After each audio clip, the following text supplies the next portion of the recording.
நடிகர் தனுஷ் அவர்களும் ஐஸ்வர்யா ரஜினிகாந்தும் விவாகரத்து கோரி சென்னை குடும்ப நல நீதிமன்றத்தில் மனு தாக்கல் செய்திருப்பது பற்றி தான் ரசிகர்கள் சமூக வலைதளத்தில் பேசிக் கொண்டிருக்காங்க.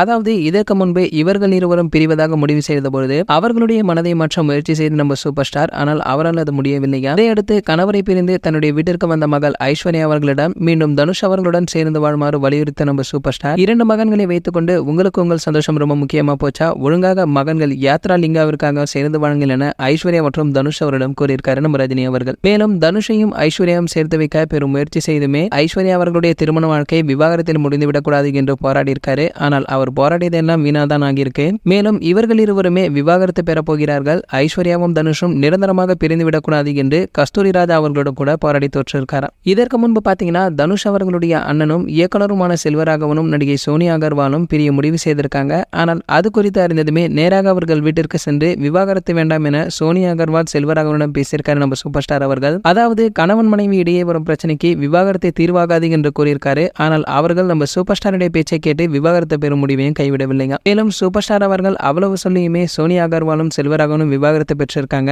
மேலும் விவாகரத்துக்கு பெற்ற பிறகு பாத்தீங்கன்னா கீதாஞ்சலியை திருமணம் செய்து கொண்ட செல்வராகவன் அவருக்கு ஒரு மகளும் 2 மகன்களும் இருந்து வருகிறார்கள். சோனியா அகர்வால் பாத்தீங்கன்னா இன்னும் வரை தனியாளாக இருக்கிறார் என்பதும் குறிப்பிடத்தக்கது.